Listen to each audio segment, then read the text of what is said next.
It wasn't a dramatic morning. The sky was grey, the kettle hissed softly, the floorboards creaked beneath her slippers, the same as always.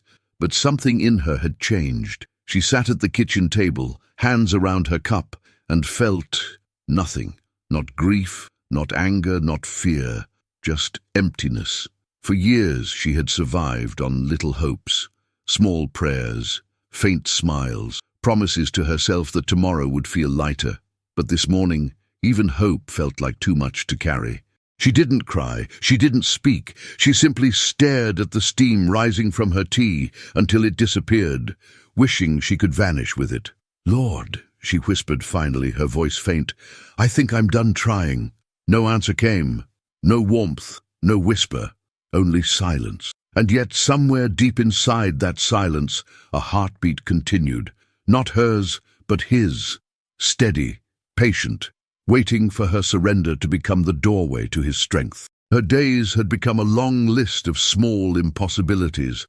The kettle, the dishes, the laundry, each one felt like too much. She would start folding a towel and stop halfway, her hands trembling, her body drained as though she had walked miles instead of meters.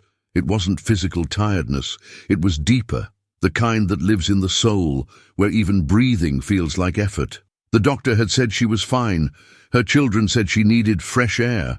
But none of them saw the invisible weight pressing against her heart, the ache that made sunlight feel harsh and laughter feel foreign. She began to let things go. The dishes unwashed, the mail unopened, the curtains closed. And when guilt whispered, she answered quietly, "It doesn't matter anymore." What she didn't know was that even as she sat there in stillness, too weary to rise, the Lord was watching, not from afar, but from within the very breath she thought she'd lost the strength to take. There was a time when her nights had been loud with weeping, muffled sobs into a pillow, long prayers whispered into the dark, but now the tears were gone. It was strange, the quiet that came after crying. At first she thought it was peace, but no, it was something emptier, like the stillness after a storm that has taken everything with it. Her emotions had burned themselves out. Now she only sat and stared at the shadows on the wall, tracing their slow movement as the hours passed. I should feel something, she thought once, anything, but even sorrow seemed too heavy now. Her heart had gone silent, not in rebellion, but in fatigue. And still, in that silence, the Spirit of God hovered, not demanding her praise, not condemning her weakness, but waiting, like dawn, waiting beyond a sleepless night. Because the love of Jesus is patient enough to sit beside an empty heart until it beats again. She tried one night to pray. She folded her hands, closed her eyes, and opened her mouth. But no words came, only a sigh, long, trembling, helpless. "Lord," she started, but the rest dissolved into silence. There was nothing left to say. She used to think that prayers had to be spoken, that heaven listened only when words were right and strong. But that night, something holy happened in her wordlessness. Her sigh, that fragile, exhausted sound, rose like incense, carried by the Spirit who prays for the weary when they can no longer pray for themselves. She didn't know it, but heaven heard that sigh clearer than any sermon. And in response, though no sound filled the room, a quiet presence settled, not fixing, not explaining, only staying. Because sometimes, when the body can't kneel and the soul can't speak, Jesus kneels beside us and breathes for us. The house had grown too large for her, though it hadn't changed at all. Every room seemed to whisper fragments of the life she once lived, laughter from another season, footsteps that would never return.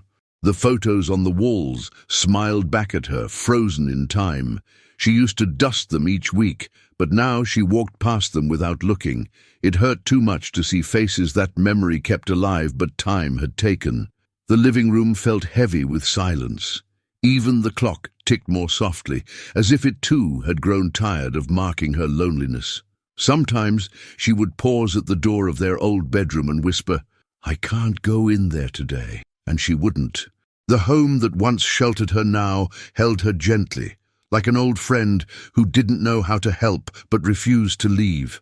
And through that quiet space, through the walls that remembered her laughter and her tears, Jesus was already there, unseen, patient, preparing to fill the emptiness with himself. They meant well, of course.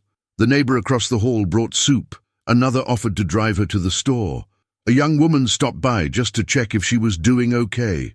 She smiled, thanked them, nodded, and as soon as the door closed, she sank into her chair, drained. Their kindness was real, but she couldn't hold it. It felt like trying to drink water when your heart has forgotten how to swallow. One evening, after turning down yet another invitation, she whispered, "I can't even say yes to love anymore, Lord. What's wrong with me?" But nothing was wrong with her. She was simply empty, the kind of emptiness that can't be filled by words or casseroles or company. It was the emptiness that only God could inhabit, the sacred space where all human strength ends and divine strength begins. And even then, unseen and unannounced, Jesus began to fill that space, not with energy or emotion, but with quiet endurance that would soon become her new heartbeat. She had cried her sorrow long ago. What remained now wasn't pain, but absence. It was like living in a house where all the furniture has been removed, the shape of everything still remembered, but nothing left to touch. She didn't dread the days or the nights anymore. She simply moved through them, as though time had forgotten her name. Sometimes she sat by the window and watched the world pass, children running, cars hurrying, people laughing, a river of life she no longer belonged to. Maybe this is what being finished feels like, she thought. Not dying, just done. Yet even there, in the quiet beyond emotion, there was one who had not moved away. He watched her with a love undiminished by silence. He waited, not for her strength to return, but for her heart to notice that even emptiness is sacred when he is near, because when everything else leaves, his presence remains. It was a long night. The rain tapped against the windows, and the clock's ticking felt louder than ever. She sat at the table, staring at her reflection in the cold tea beside her. The lines on her face looked deeper, her eyes duller. It wasn't vanity, it was recognition. She saw, for the first time, what weariness looks like when it takes root in the soul. "Enough," she whispered. "I can't do this anymore." The words surprised her. They weren't angry. They weren't even sad. They were just true.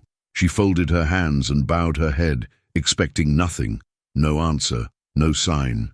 But as the silence thickened, something shifted, not around her, within her. A stillness, softer than breath. Her pulse slowed, her shoulders loosened, and though she didn't understand it, she felt a strange peace settle in the cracks of her despair. It wasn't hope yet. It was the seed of it, the kind that grows only after everything else is gone. Because when she said, "I can't," Jesus whispered, "Then let me." The room was dark, except for a faint light from the street. She sat motionless, eyes half closed, between exhaustion and prayer, and then, quietly, almost imperceptibly, something changed. It wasn't a thought, it wasn't comfort, it was breath, a slow, steady inhale that didn't feel like her own. Her body relaxed without effort, her heartbeat slowed, and her chest filled as though someone else was breathing for her. A strange calm washed through her, not joy, not strength, but rest. The kind of rest that comes when you're no longer trying to hold yourself up. She didn't move. She didn't dare. For the first time in months, she wasn't the one sustaining herself. Something unseen was sustaining her. She closed her eyes and whispered, "Is that you?" No voice replied, but the peace stayed. And that peace, quiet and patient, became her new way of breathing.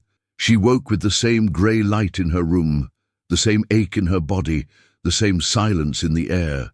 But something inside her had changed. She didn't feel strong. She didn't feel renewed. She just stood up. No push, no voice urging her on, only a quiet willingness that hadn't been there before. Her feet touched the floor. She walked to the kitchen. She made tea. Simple things, but sacred now. She didn't know how she was moving. It wasn't determination or routine. It was as though each motion was being carried by invisible hands. She whispered, "Lord, if you're doing this for me, thank you." And deep within, the peace pulsed again, small, steady, real. The strength didn't come as thunder. It came as breath, as stillness, as grace, enough for one step, then another. That's how Jesus sustains the weary, not with a miracle that removes the weight, but with love that carries it beside them.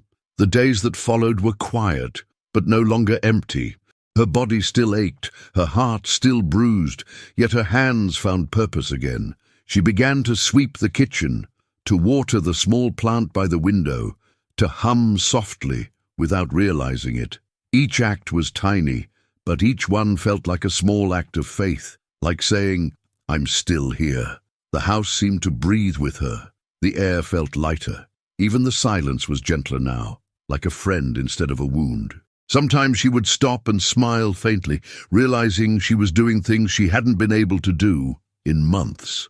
"How?" she would ask softly, and the only answer was peace. She didn't know it, but this was what grace looks like when it takes human form. Not a burst of power, but the quiet persistence of a God who refuses to let a weary soul stop living. It became clearer each day. When she walked through the rooms, she no longer felt alone. When she bent to tie her shoes, she felt a strength behind her movements, soft but sure. It was as though an unseen rhythm had joined her heartbeat. Not faster, not louder, just steady, faithful. Sometimes she would pause in the middle of the day and whisper, "Are you here now?" And always, without sound, something within her would reply, "Yes." She began to realize that Jesus hadn't just visited her that night. He had stayed. He was in every movement of her hands, in every slow step across the room, in every quiet breath she took. He wasn't above her pain. He was within it, the pulse that carried her forward when she could no longer move on her own.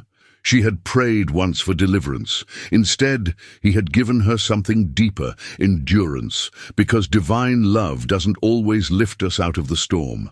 Sometimes it holds us steady through it. The morning light came through the curtains like a whisper, soft, golden, almost shy. She sat at the table as she did every day, her hands cupped around her tea. But this time, something stirred within her, a need she hadn't felt in a long time. She closed her eyes, took a slow breath, and without forcing it, the words came, "Thank you." It startled her at first, her own voice breaking the long silence. She hesitated, then added softly, "Thank you for not letting me fall." Tears welled, but they weren't the bitter ones of old. They came gently, like rain washing dust off forgotten soil. She didn't say anything more. She didn't have to. That single whisper was enough to open the door again between her and heaven, a door that had never truly closed, only grown quiet, and in that silence she felt it, the quiet joy of being heard. Her days slowly began to bloom again, not with noise or activity, but with small, sacred details she had forgotten to notice. One morning, a bird landed on her window ledge.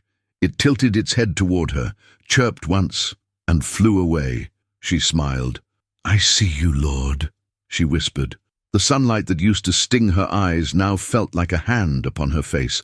The sound of the wind became a song she somehow recognized, the language of peace. Even her loneliness began to feel different. It was no longer hollow. It was inhabited. Every ordinary thing became a message. The warm tea, "I sustain you." The morning light, "I am near." The rhythm of her breath, "You are not alone." She realized then that Jesus didn't need to speak in thunder or appear in visions. Sometimes his voice hides in the quiet beauty of survival, in the proof that life continues, and that every breath, however small, is grace. It was a slow transformation, so gradual she almost missed it. One afternoon, while hanging clothes to dry, she caught herself humming. The sound was faint, the melody half-remembered, but it was music nonetheless. She stopped, surprised, her hands still gripping a towel.